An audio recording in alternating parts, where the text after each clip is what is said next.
Picture this: a man once called the king of the music world now sits behind bars. Once surrounded by fame, power, and endless luxury, now his world is made of gray walls, quiet halls, and distant voices. Yet somehow the world still talks about him. They still post about him. They still cry for him. That man is Sean Diddy Combs. Or as the world once called him, Puff Daddy. Now imagine this. A small child just 3 years old. She presses a soft bear to her ear. A little voice plays from inside. It says, "Happy birthday, love. Daddy loves you. Daddy misses you." The child smiles.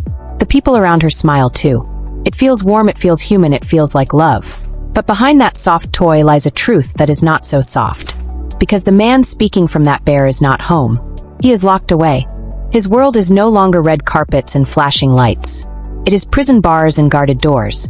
Yet he finds a way to reach the world again through a bear, through a message, through emotion. Some call it love. Others call it manipulation. The world watches this moment shared by his son Justin Combs. They see the video. They hear the child's tiny voice say, "Thank you, Daddy. I love you." They see her innocence and they feel their hearts move. But not everyone is convinced. Some people see more than a father's love. They see a plan, a desperate attempt to clean an image that has been stained beyond repair. This is not the story of a happy birthday. This is the story of a man who once ruled entertainment, now trying to control hearts through sympathy. A man using his children as shields. And a world that cannot decide whether to cry for him or to see through him. So tonight we open the curtain on this new act of Diddy's life. It is not a song. It is not a performance. It is a strategy. It is public relations dressed as love.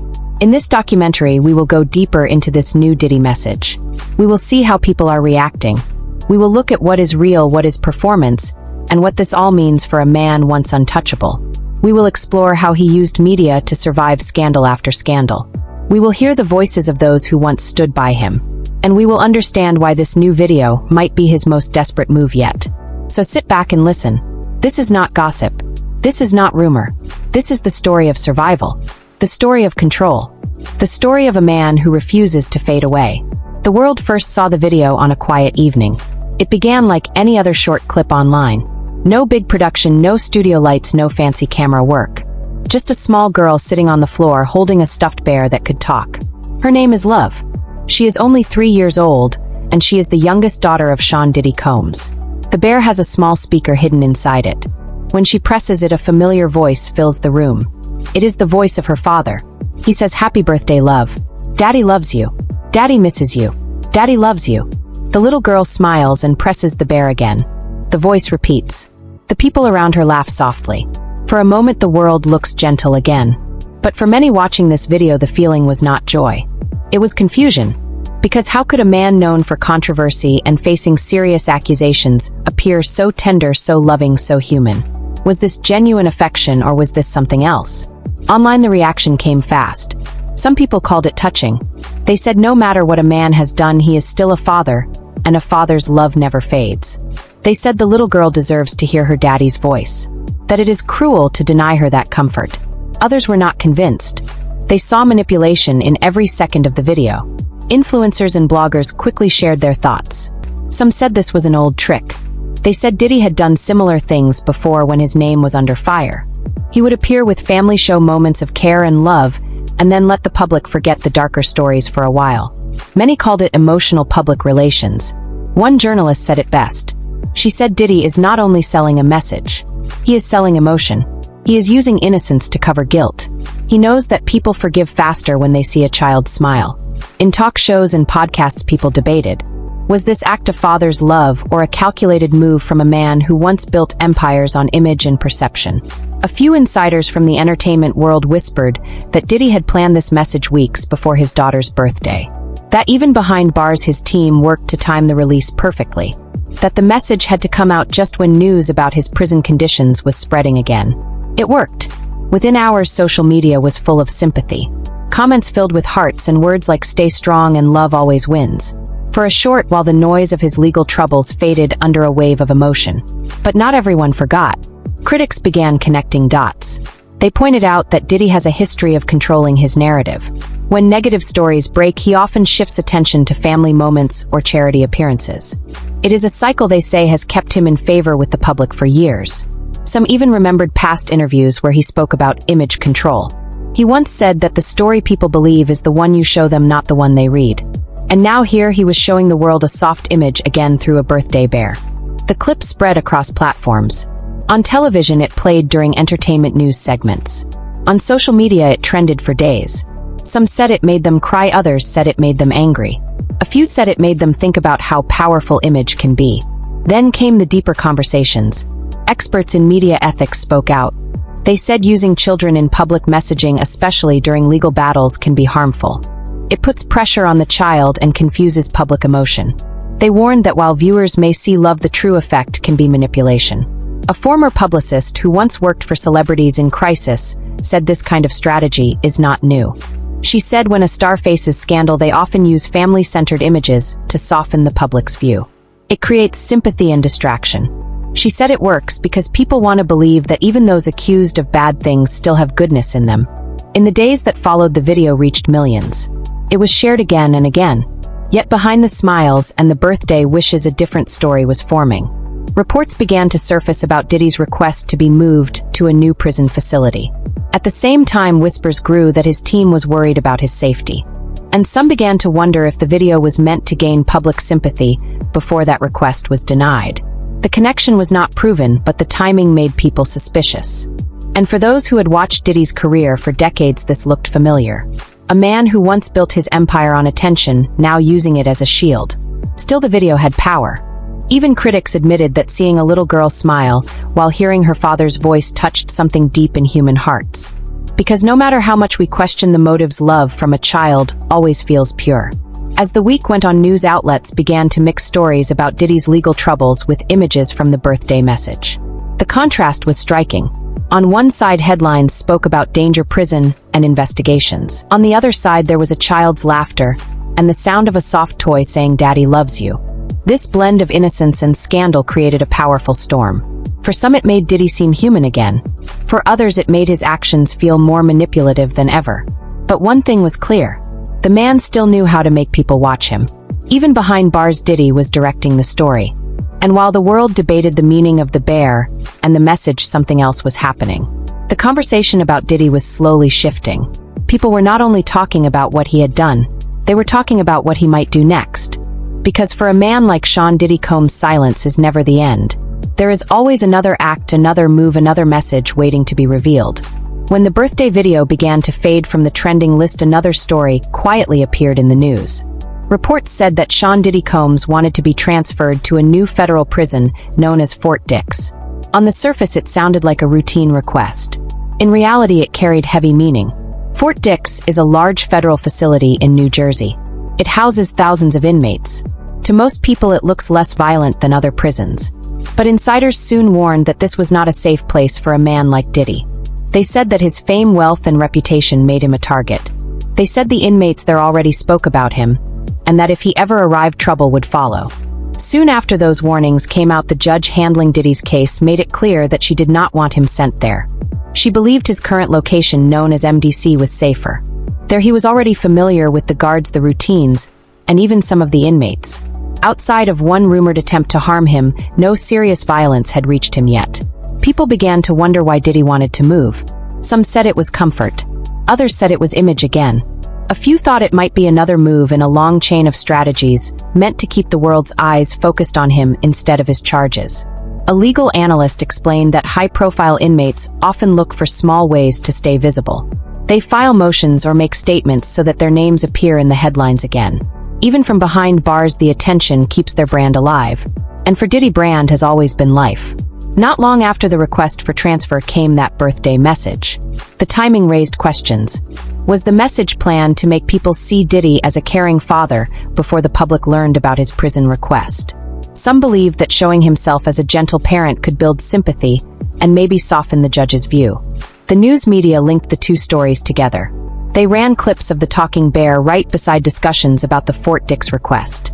Commentators spoke about how carefully Diddy always connected emotion to strategy. They said that this was not coincidence. They said it was choreography. Diddy has long been known for control. In his earlier career, he managed record labels, clothing lines, and television shows. Every image, every photo, every sound was planned. Former associates said he demanded perfection because he feared losing power. They said that in his world power was not given. It was maintained through constant attention. Inside prison, that same instinct may have stayed alive. Guards have said that he keeps to himself, but still manages to influence others. Small favors here and there. A word passed between inmates. A message that always finds its way out. Even in a cell, he remains a producer shaping stories from limited tools. The bare message may have been one of those productions. Built not only to comfort his daughter, but also to remind the world that he is still relevant. That he still has fans. That he is still human. Because in the world of celebrity, the worst thing is not guilt. It is being forgotten. Online reaction to the Fort Dix story was mixed. Some laughed, saying that the mighty mogul now feared living among regular inmates. Others showed concern. They said that violence in any prison is a risk, and that even a guilty man should be protected. There were even fan accounts posting prayers and positive quotes asking for his safety. But others saw through it. They said Diddy had lived his life playing the media like an instrument. He knew how to pull emotion from the public. He knew that fear, sympathy, and nostalgia could blur the line between justice and pity. A professor of sociology spoke on a morning show. She said Diddy represents a new kind of public figure, one who treats every moment good or bad as content. She said his bare message and prison move both fit that pattern. They turn tragedy into story and story into influence. In talk shows, older audiences began to compare Diddy to stars of the past who faced downfall, yet never gave up the spotlight. They mentioned how even in disgrace, many entertainers used family and faith to keep public support alive. The same pattern repeated here. Then new information spread from prison insiders. They claimed that Diddy was receiving letters and gifts from fans every week. Even after all the scandals, his supporters stayed loyal. They wrote about how much his music meant to them and how they still believed in his innocence. That loyalty became another layer in the story. Because every headline that mentioned those fan letters also reminded the public that he was still a legend to many. The more people talked, the more his name stayed alive in conversation. A former prison guard explained that fame behind bars can be a strange kind of power. Other inmates may envy it, but they also fear it. Guards treat famous prisoners differently because anything that happens to them can become national news. That awareness can make a celebrity inmate feel both trapped and protected. Through all of this, Diddy's team outside remained silent. No direct statements, no press conferences, no interviews. Yet small clips and small leaks kept appearing. A short recording here, a smiling photo there. Each one keeping the same message alive. Diddy loves his family. Diddy is strong. Diddy will rise again. For some viewers, especially those who have followed his long career, this behavior looked familiar. They remembered earlier years when trouble struck, and Diddy would quickly appear in church gatherings, family parties, or charity events to remind people of his faith and his caring side. It had worked many times before. The public forgave him again and again because they saw warmth where there was controversy. Now from inside a cell, the pattern returned. Only the tools had changed. Instead of live appearances, there were recorded messages and carefully timed leaks.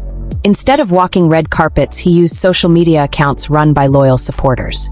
It is manipulation, yes, but also survival. Because for a man who once built an empire on visibility, being unseen is the end.